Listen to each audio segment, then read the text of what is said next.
So, kung kita ang daog sa laban, how does that look like, Mika? How does that look like?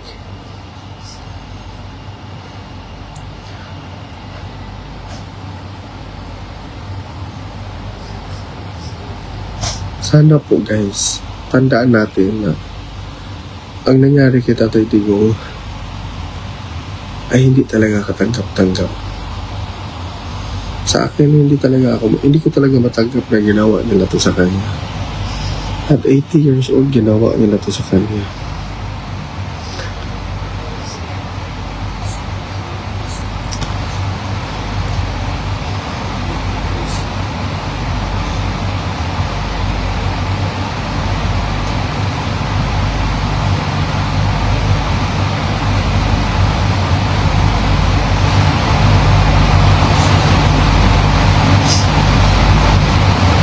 Kaya ako nag-focus talaga ako sa nag-iisip ko pa, bakit ba natin ito hinayaang mangyari na ganito bilang Pilipino?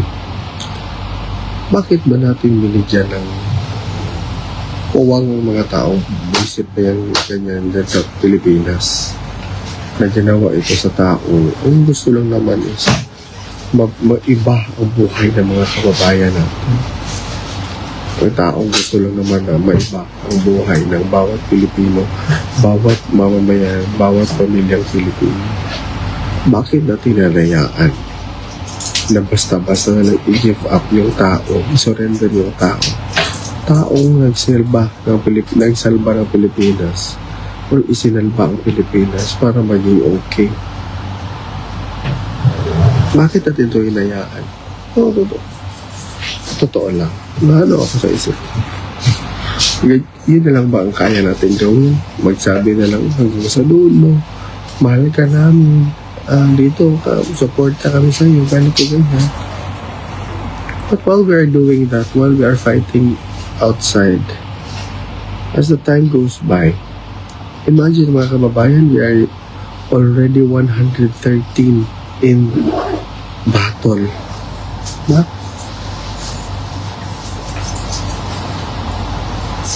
Oo, diba?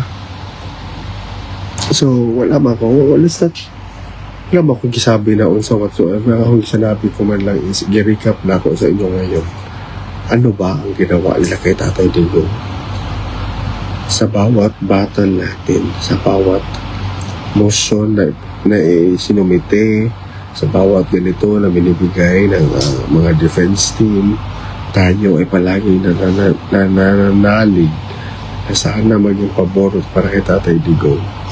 From the first motion to file to challenge with respect to jurisdiction, to another motion to partially excuse two of the judges, then another motion to disqualify 2 out of the 3 judges, and now a motion to ang dami, grabe guys. But what's at stake there? Diba?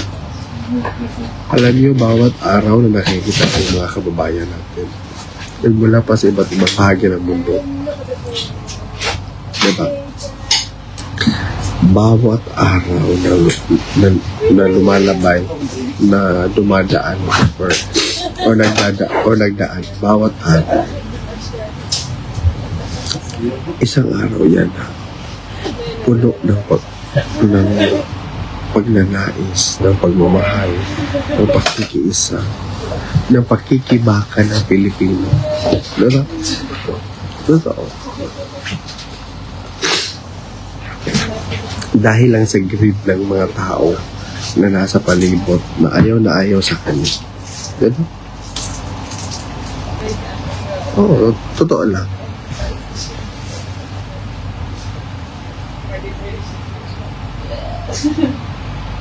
Oo.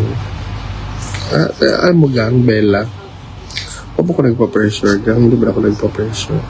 Ang akin lang, masakit sa akin bilang Pilipino na nangyayari ito. But sabi ng pamilya, sabi ni Tatay Digong through his family, if this is my destiny, so be it.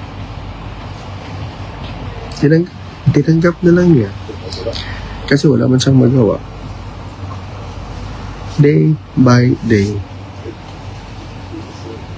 Hirap. Hirap.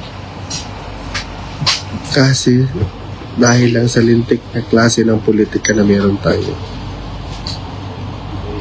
Totoo lang. Politikang bulok. Politikang pag ayaw mo yung kalaban, nahanapan mo ng problema. I-disqualify mo kung ano-ano. Hindi patas lumaban.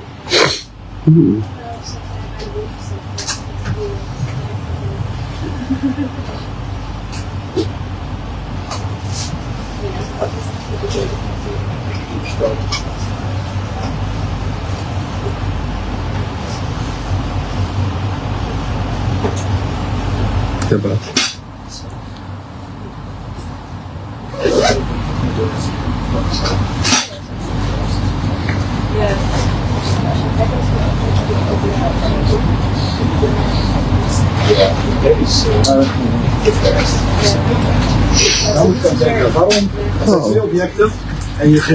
Yan lang. Trust lang natin yung proseso sa Panginoon. Yan lang naman magawa natin.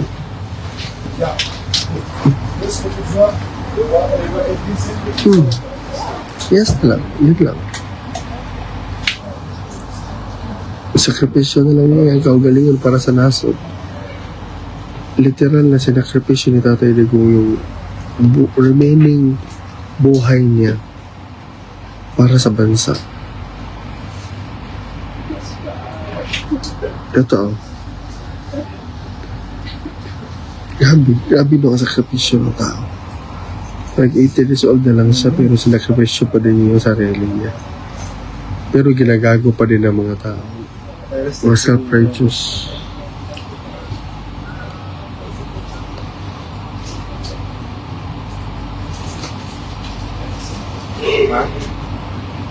Ja, maar je zegt die van de vrouw bij die alle bezoeken. Zegt die klare buiten uit de wedstrijd. Ja.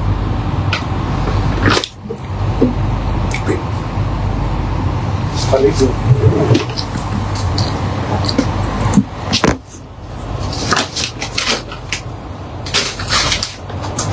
Waar je plek met je aan zit, wat wil je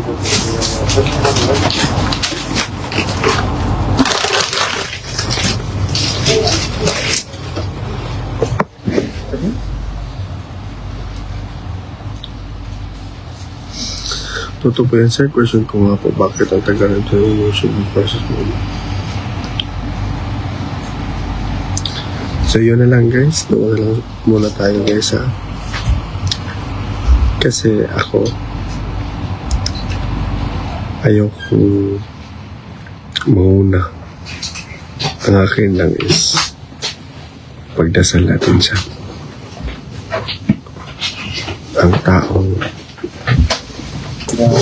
parang nagsabi nila sa sarili, dito pala. Hindi, dito na lang.